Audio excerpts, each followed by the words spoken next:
Welcome to Global Perspectives. Is the age of terrorism getting more dangerous? For insights, we turn to Robin Simcox, a terrorism specialist and the Margaret Thatcher Fellow at the Heritage Foundation. Global Perspectives with Pulitzer Prize-winning commentator John Bercia. Welcome to the show, Mr. Simcox. Thank you. Great to be with you. What is it?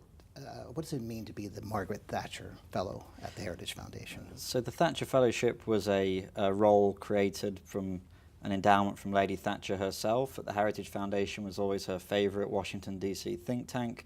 She was very keen on strengthening alliances between the U.S. and the U.K., and a role was created at the Heritage Foundation for that. I am the current Thatcher Chair, and a great honor it is too.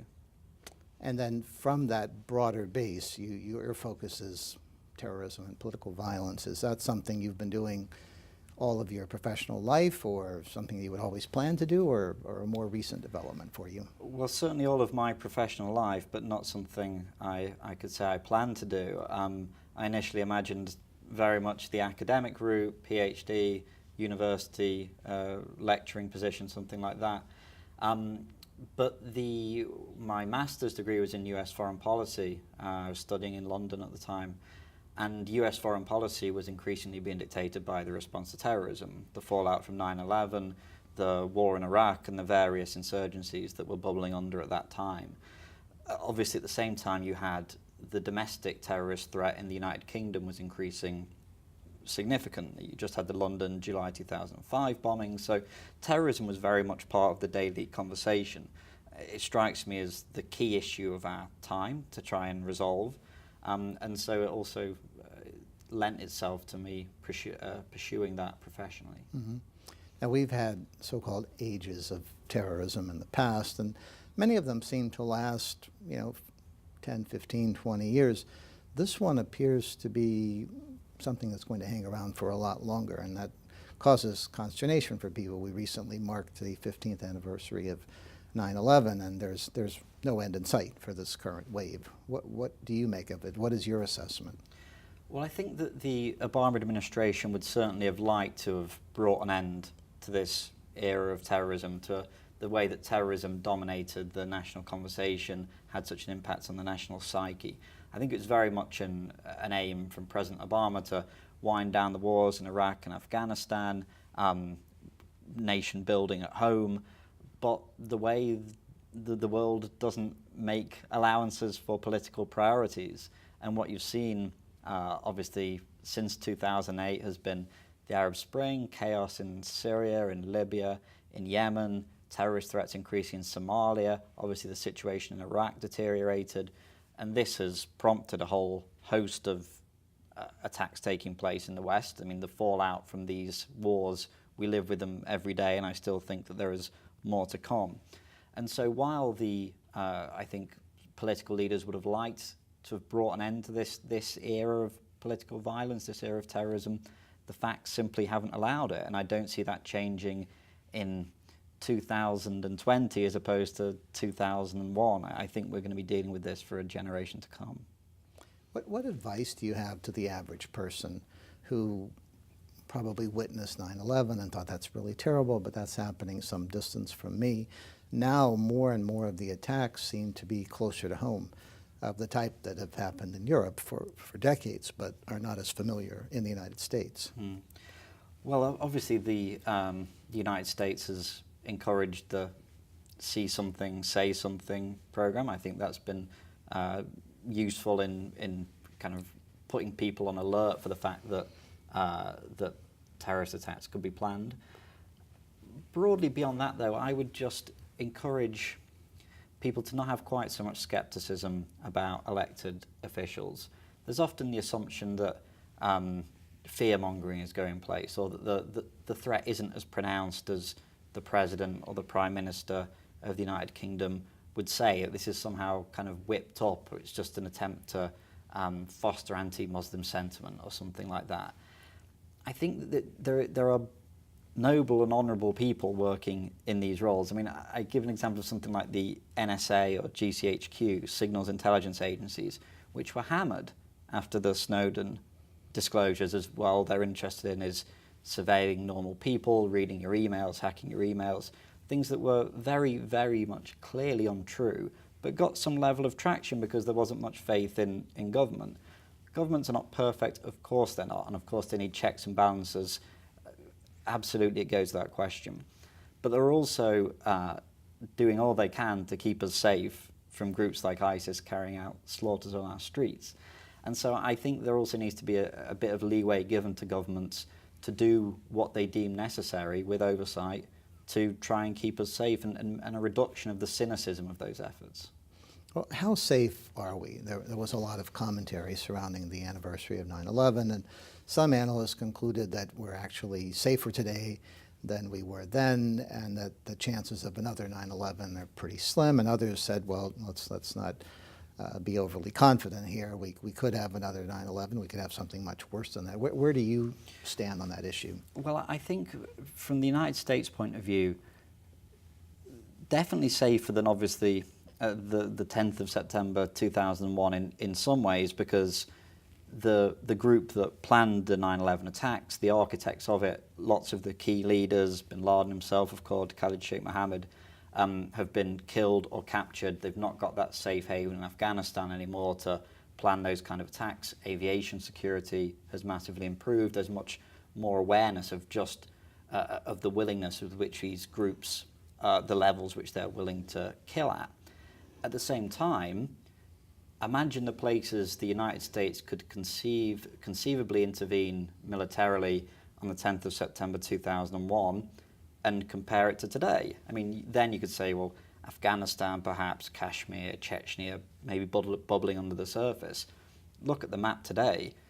Iraq, Syria, Afghanistan, Pakistan, Libya, Yemen, Somalia, Nigeria. The problem is diversified, it's spread.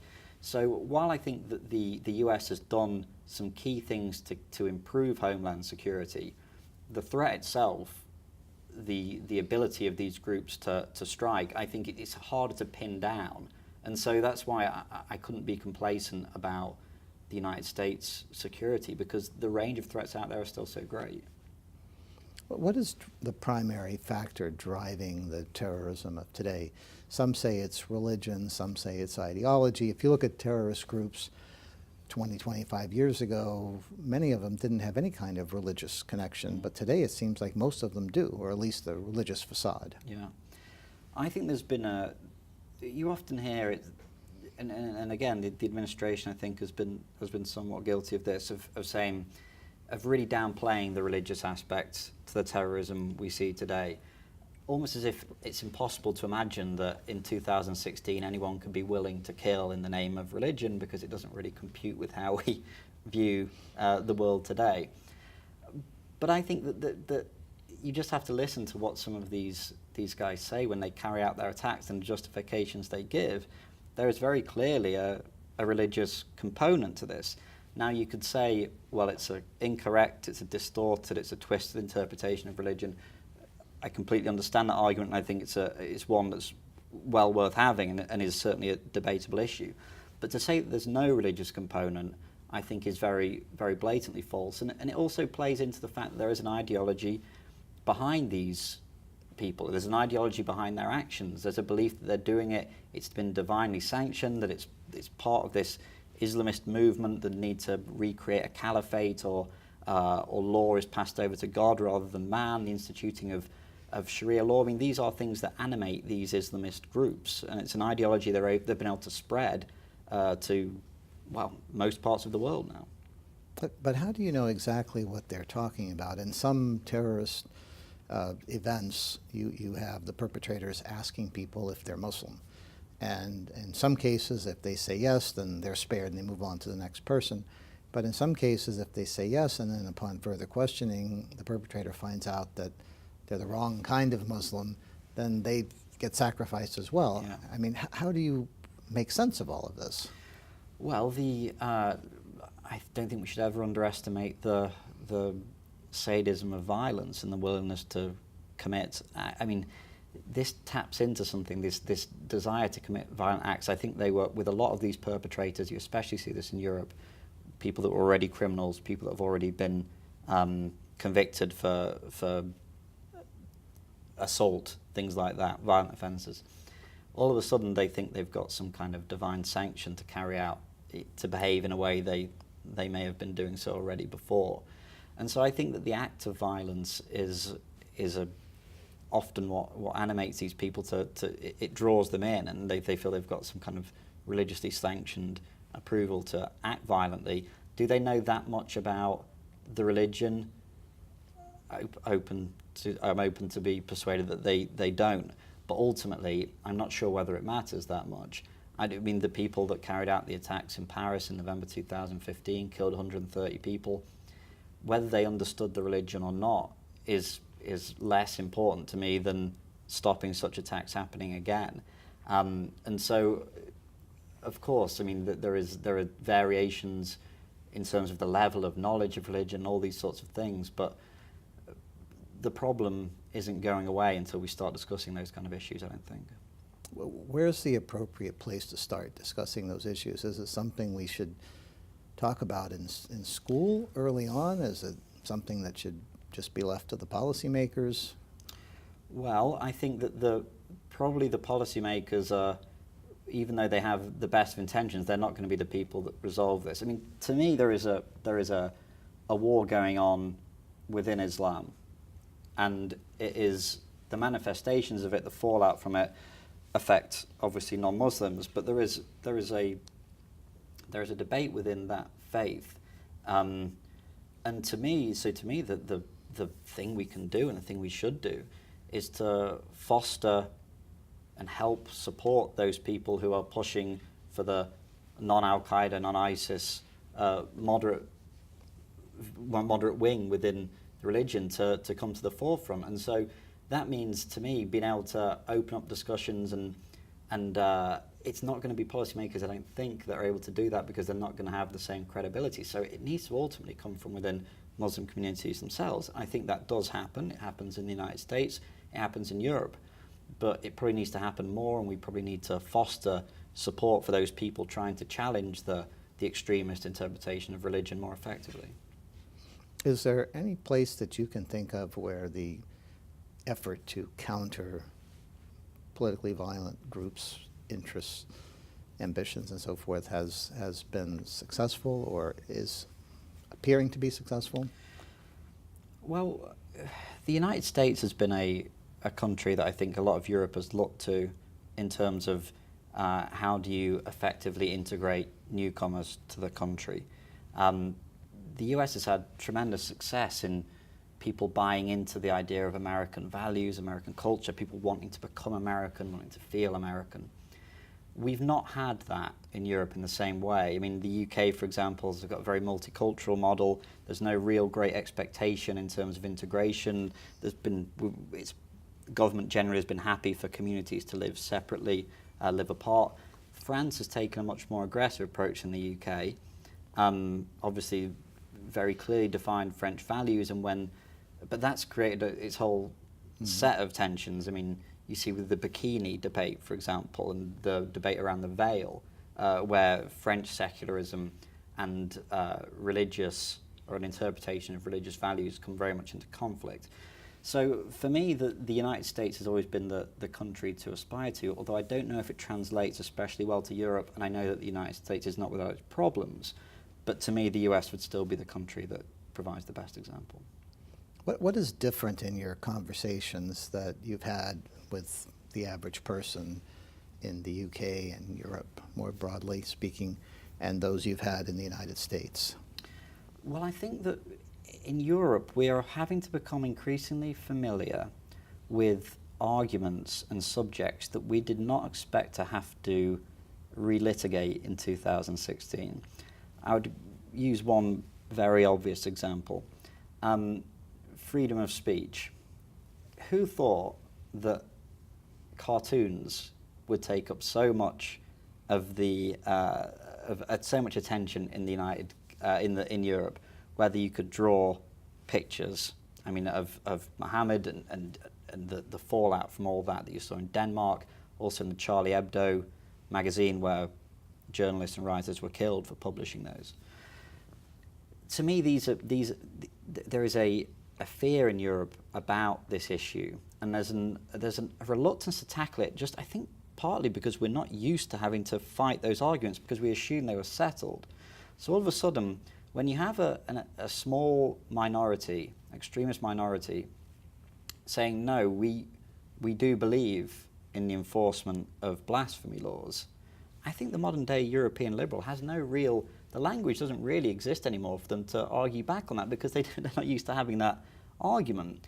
In the United States, I think, and I hope that these principles of absolute freedom of speech, freedom of expression are more enshrined, and there is less willingness to negotiate these kind of core principles.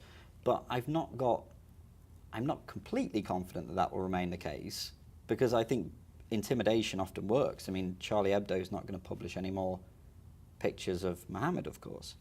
So I think that I'm not complacent about it, but I do think that America still sticks to those principles and guards them very closely.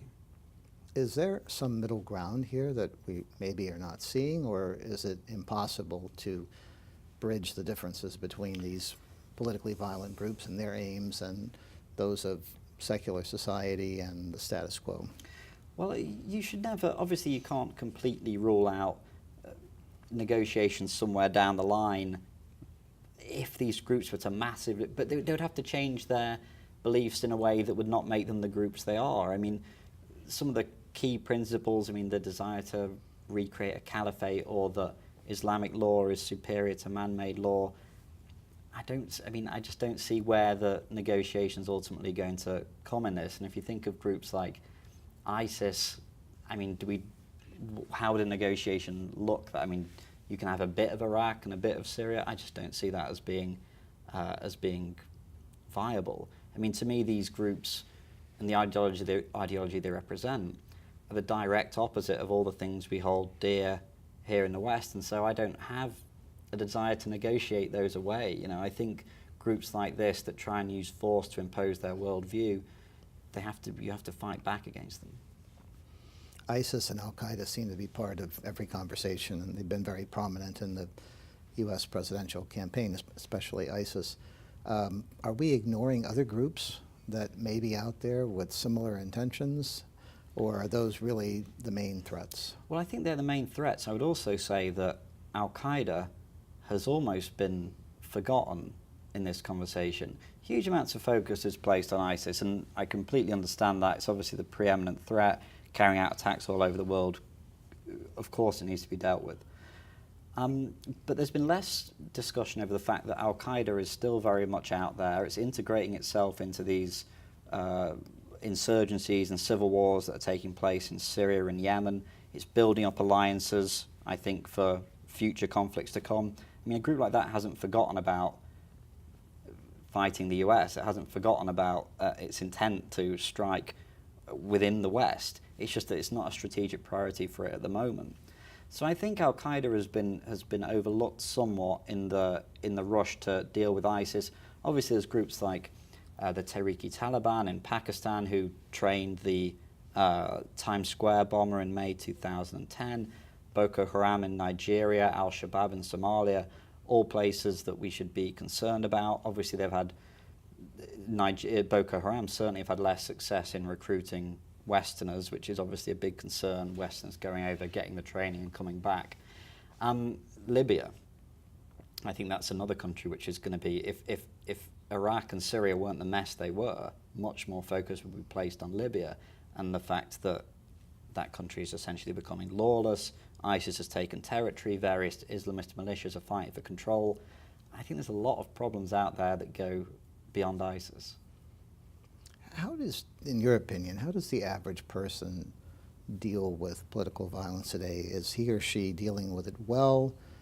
We keep hearing expressions such as, oh, it's really surprising that such an attack happened in Nice, France, or someplace else. Is it really surprising at all when these happen? Shocking, yes.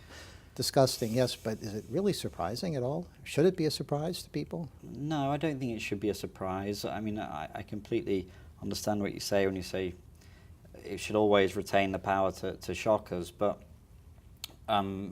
these groups are willing to kill in as big a numbers as they possibly can, and it's not as if they're always after striking, you know, politically symbolic targets like they did on 9/11. I mean, the events in the summer of 2016, someone hiring a truck, driving down the street in the south of France and running over as many people as they can.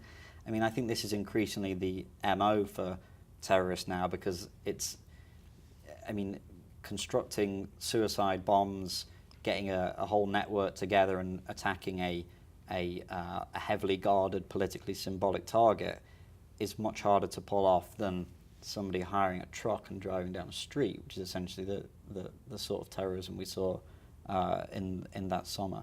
So we have to get used to it. It's going to happen more and more. The weapons they use are going to become, I think, more and more harder to stop people using. I mean, you're going to stop people ever hiring trucks again?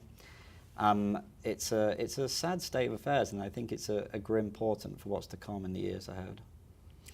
But something like that, I mean, this was a major national celebration day. People were gathered in Nice and other places around the country, but many of the attacks seem to be on fairly innocuous structures, groups that, or organizations that aren't well known, and I think that makes it feel like the terrorist act is getting closer to home because they are so mundane in a sense. Is that by design, or is it just the way it's playing out? Well, I think maybe a little of both. I mean, yeah, you look at the attacks that have taken place, nightclubs, on trains, restaurants, people going to football matches. These are all things that people do every day. It's by its very nature, it's designed to terrorize people into thinking that their daily routine is no longer one they can carry out. And I think that's why the response has got to be, from society broadly, is not to be cowed by this sort of thing, and to carry on with your daily routine, go to restaurants, go to gigs, go to football matches, don't be afraid to use the train, don't be afraid to use the underground. Easier said than done, perhaps, but I think it's really important that we as a society show that these terrorist groups aren't going to change. They're not going to change us. They're not going to change our way of life. They're not going to change the beliefs that we hold dear. That's a key way of showing them that they're not winning. Mm-hmm. Margaret Thatcher once famously commented on the news media and how it provides oxygen for terrorist groups. Is that true today as much as it was then, or is it true at all? Well, I think that the dilemma here is that you have to report the news, and ISIS gunning down people in the street, or slitting the throat of a priest, or somebody carrying out an axe attack on a train, I mean, I don't believe that by reporting that news it makes us any less safe. People need to be aware.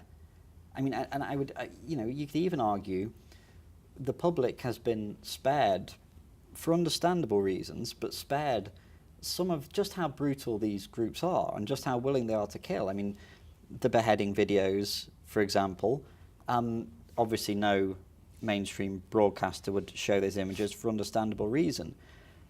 But these things have been going on for a while, and I do wonder whether the public in general realizes just how much hate animates these kind of groups and just how willing they are to kill, and the lengths they're willing to go to carry out their mission. And so, to me, the answer to this isn't to stick our head further into the sand and say, look, if we stop covering this, it'll stop happening, because that implies that the only reason these groups act is for column inches on the front page of the New York Times or the front page of the Wall Street Journal. I don't believe that's the case. I believe they're carrying out these attacks because they've got an ideological worldview and they think that they're theologically justified to do so. We're out of time, but I really want to thank you for joining us today, Mr. Simcox. My pleasure. Thank you so much. And thank you. For Global Perspectives, I'm John Bercia, and we'll see you next time.